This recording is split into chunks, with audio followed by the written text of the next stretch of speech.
Friends, आप सभी का स्वागत है मेरे यूट्यूब चैनल में। दोस्तों, आज हम लोग इतिहास के एक बहुत ही महत्वपूर्ण चैप्टर मुगल साम्राज्य को पढ़ने वाले हैं।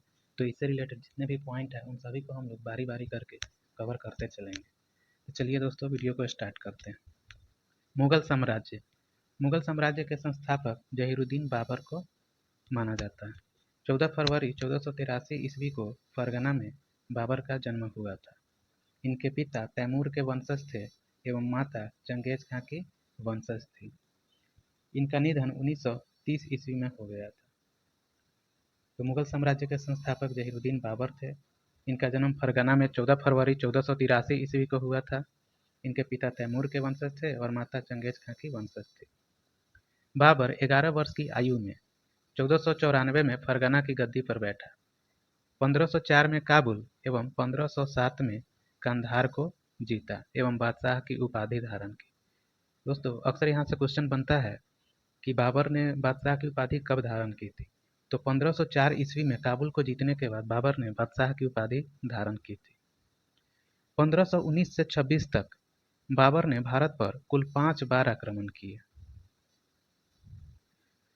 अब देखते हैं उत्तर भारत पर बाबर का आक्रमण। तो दोस्तों, दिल्ली सल्तनत से खिलजी वंश के पतन के बाद अराजकता की स्थिति बनी हुई थी। इसका फायदा उठाकर बाबर ने 1526 ईस्वी में दिल्ली सल्तनत पर हमला कर दिया, जिसे पानीपत का युद्ध भी कहा जाता है।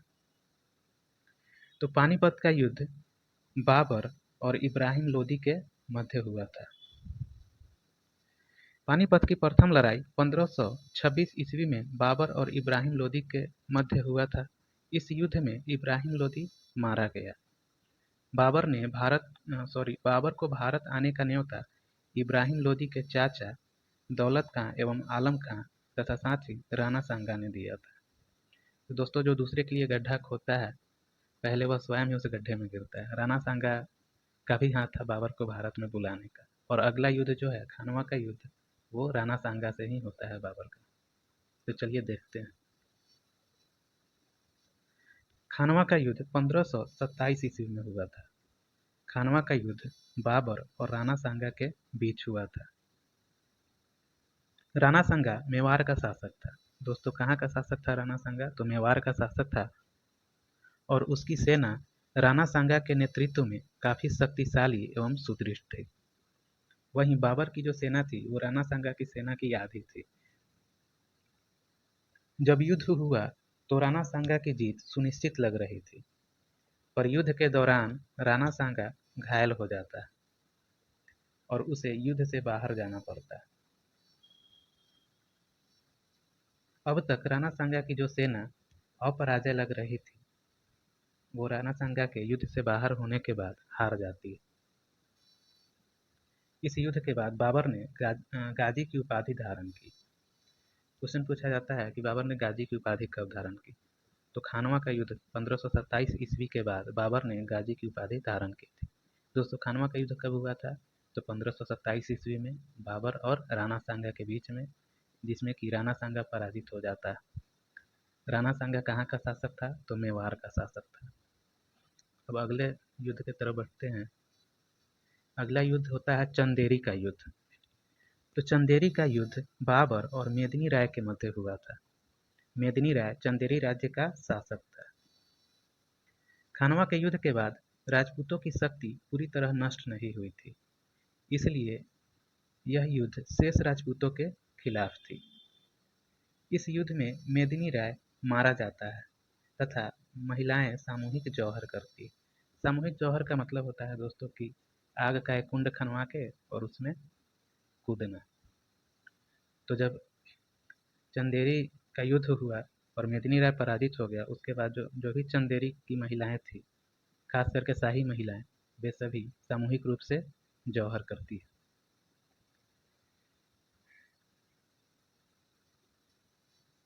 अगला युद्ध है घाघरा का युद्ध। तो घाघरा का युद्ध 6 मई 1529 ईस्वी को होता है। घाघरा का युद्ध बाबर और महमूद लोदी, जो कि बिहार पर कब्जा कर लेता है, तथा इसके साथ बंगाल के शासक नुसरत शाह के बीच लड़ा जाता है। तो घाघरा का युद्ध किसके बीच होता है दोस्तों? तो बाबर और महमूद लोदी, और महमूद लोदी का साथ कौन देता है? तो बंगाल के शासक नुसरत शाह। यह युद्ध बाबर और बिहार तथा बंगाल की संयुक्त सेना के बीच लड़ा गया था। तो बिहार एवं बंगाल की संयुक्त सेना के विरुद्ध लड़ रहा था बाबर इस युद्ध में, जिसमें बाबर विजयी हुआ। घाघरा का युद्ध उत्तर प्रदेश के गोरखपुर में घाघरा नदी के तट पर हुआ, इसलिए इस युद्ध को घाघरा का युद्ध कहा गया।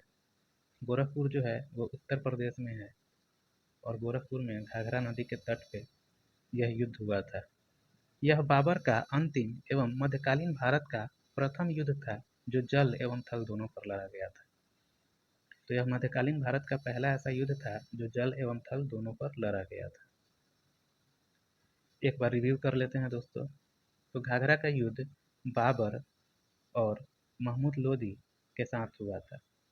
इस युद्ध में बाबर जो था वो बिहार एवं बंगाल के संयुक्त सेना के विरुद्ध लड़ रहा था। यह युद्ध उत्तर प्रदेश के गोरखपुर में घाघरा नदी के तट पर हुआ था, जिसमें बाबर विजयी होता है। और यह मध्यकालीन भारत का पहला ऐसा युद्ध था जो जल एवं थल दोनों पे लड़ा गया था। बाबर से संबंधित कुछ अन्य तथ्य देख लेते हैं। तो बाबर ने पद्म में एक नवीन शैली मुबय्यान लिखा, जो मुस्लिम कानून की किताब थी। तो मुबय्यान किसके द्वारा लिखा गया था? बाबर के द्वारा लिखा गया पुस्तक था, जो कि मुस्लिम कानून की किताब थी। अपनी आत्मकथा तुजुक-ए-बाबरी की रचना तुर्की भाषा में की थी, जिसे बाद में अकबर ने अब्दुल रहीम खान खाना से फारसी में इसका अनुवाद करवाया। तो दोस्तों, बाबर ने जो अपनी आत्मकथा तुजुक-ए-बाबरी लिखी थी वो तुर्की भाषा में लिखी थी। बाद में आगे चलकर अकबर ने इसका अनुवाद फारसी में करवाता है अब्दुल रहीम खान खाना के द्वारा। बाबर ने ज्यामितीय आधार पर आगरा में नूरे अफगान नामक बाग लगवाया, जिसे आराम बाग के नाम से जाना जाता है। तो दोस्तों, आराम बाग का निर्माण किसने करवाया था? तो बाबर ने करवाया था। बाबर की मृत्यु 1530 ईस्वी में हो जाती है।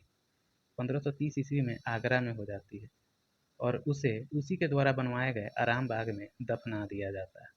लेकिन बाद में इसकी विधवा बीवी इसके कब्र को काबुल ले जाती और वहां पे दफनाया जाता है। बाबर ने अपनी मृत्यु से पहले उत्तराधिकारी सबसे बड़े पुत्र हुमायूं को घोषित करता है। बाबर अपनी मृत्यु से पहले हुमायूं को अपना उत्तराधिकार नियुक्त करता है, परंतु अपने राज्य को सभी पुत्रों में विभाजित कर देता है ताकि भविष्य में उनमें टकराव की स्थिति उत्पन्न न हो। हुमायूं के भाई तो कामरान, अस्करी, हिंदाल एवं सुलेमान मिर्जा, ये सभी हुमायूं के भाई थे। कामरान के हिस्से में काबुल एवं कंधार का क्षेत्र आता है, जबकि अस्करी के हिस्से में संभल का क्षेत्र, हिंदाल के हिस्से में अलवर का क्षेत्र और सुलेमान मिर्जा के हिस्से में बदख्शां का क्षेत्र आता है। एक बार फिर से रिपीट करता हूँ। हुमायूं के जो चारों भाई थे, कामरान, अस्करी, हिंदाल और सुलेमान मिर्जा, तो बाबर ने अपने साम्राज्य को इन चारों में बांट दिया था। कामरान के हिस्से में काबुल व कंधार का क्षेत्र, अस्करी के हिस्से में संभल का क्षेत्र, हिंदाल के हिस्से में अलवर का क्षेत्र एवं सुलेमान मिर्जा के हिस्से में बदख्शां का क्षेत्र आता है।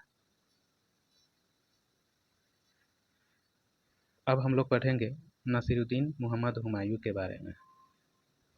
तो हुमायूं का जन्म 6 मार्च 1508 ईस्वी को हुआ था। इनके पिता का नाम बाबर था और माता का नाम माहम बेगम था। ये आगरा की गद्दी पर 30 दिसंबर 1530 ईस्वी को आसीन होते हैं। तो दोस्तों, हुमायूं का जन्म 6 मार्च 1508 ईस्वी को हुआ था। पिता का नाम बाबर था, माता का नाम माहम बेगम और आगरा की गद्दी पर 30 दिसंबर 1530 ईस्वी को बैठता है। अब देखते हैं हुमायूं द्वारा लड़े गए प्रमुख युद्ध के बारे में। हुमायूं 23 वर्ष की आयु में 30 दिसंबर 1530 को आगरा की गद्दी पर बैठता है। 30 दिसंबर 1530 को आगरा की गद्दी पर बैठता है। कालिंजर का आक्रमण, तो 1531 ईस्वी में कालिंजर का आक्रमण होता है। कालिंजर का युद्ध हुमायूं एवं कालिंजर के शासक प्रताप रुद्रदेव के साथ हुआ था और यह आक्रमण असफल रहा था। उसके बाद दौराहा या दोहरिया का युद्ध होता है 1532 ईस्वी में। यह युद्ध हुमायूं एवं महमूद लोदी के मध्य लड़ा गया था, जिसमें महमूद लोदी पराजित हो गया था। दोस्तों ये जो महमूद लोदी है वो इब्राहिम लोदी का भाई था। तो दोराहा या दोहरिया का युद्ध जो कि 1532 ईस्वी में हुआ था वह हुमायूं एवं महमूद लोदी के मध्य में लड़ा गया था, जिसमें महमूद लोदी पराजित हो गया। इसके बाद हुमायूं ने चुनारगढ़ का डेरा डाला और उसे शेर खां से छीनने की कोशिश की और दोनों के मध्य 4 महीने तक युद्ध चला। फिर दोनों के मध्य समझौता हो गया। अब देखते हैं चौसा का युद्ध। चौसा का युद्ध 1539 ईस्वी में हुआ था। चौसा का युद्ध हुमायूं एवं शेर खां के मध्य हुआ था, जिसमें हुमायूं हार जाता है। यह युद्ध चौसा में कर्मनाशा नदी के तट पर लड़ा गया था। इस युद्ध के बाद शेर खां ने शेरशाह सूरी की उपाधि धारण की थी। तो दोस्तों चौसा का युद्ध कब हुआ था? तो 1539 ईस्वी में हुआ था। किनके मध्य हुआ था? तो हुमायूं और शेर खान के बीच में हुआ था, जिसमें कि हुमायूं पराजित हो जाता है और इस युद्ध के बाद शेर खां शेरशाह की उपाधि धारण करता है। उसके बाद कन्नौज या बिलग्राम का युद्ध होता है। तो कन्नौज या बिलग्राम का युद्ध 1540 ईस्वी में हुआ था। यह युद्ध हुमायूं एवं शेरशाह के मध्य लड़ा गया था, जिसमें हुमायूं पराजित हो जाता है। इसके बाद हुमायूं सिंध चला गया। उसने 15 वर्षों तक घुमक्कड़ों की तरह निर्वासित जीवन व्यतीत किया। निर्वासन के दौरान उसने हिंदाल के आध्यात्मिक गुरु मीर अली की पुत्री हमीदा बानो बेगम से 1541 ईस्वी में निकाह कर लिया। कालांतर में हमीदा से अकबर जैसे महान सम्राट का जन्म हुआ। तो कन्नौज या बिलग्राम का युद्ध कब होता है? तो 1540 ईस्वी में होता है। हुमायूं एवं शेरशाह के मध्य लड़ा जाता है, जिसमें कि हुमायूं पराजित हो जाता है और वह सिंध चला जाता है। सिंध में वह 15 वर्षों तक निर्वासित जीवन जीता है।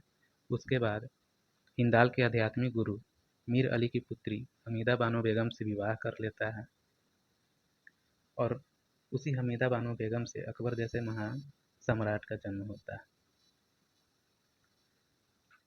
भारत की पुनः विजय।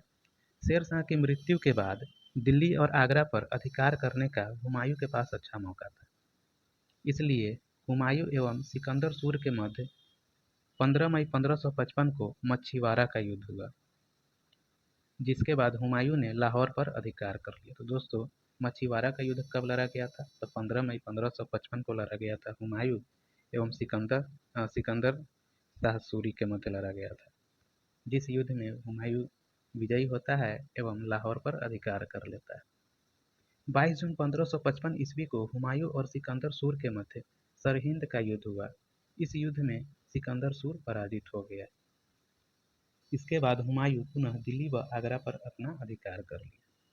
तो दोस्तों मछीवाड़ा का युद्ध 15 मई 1555 को हुआ था हुमायूं एवं सिकंदर सूर के मध्य, जिसमें कि हुमायूं विजयी होता है और लाहौर पर अपना अधिकार कर लेता है। उसके बाद सरहिंद का युद्ध होता है 22 मई 1555 ईस्वी को। इस युद्ध में भी हुमायूं विजयी होता है और इसके बाद वह पुनः दिल्ली और आगरा की गद्दी पर अधिकार कर लेता है।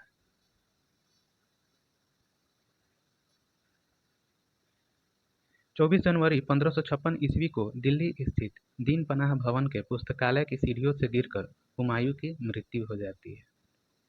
तो दोस्तों 24 फरवरी 1556 ईस्वी को हुमायूं की मृत्यु हो जाती है नशे की हालत में दीन पनाह भवन के पुस्तकालय की सीढ़ियों से गिरने के बाद।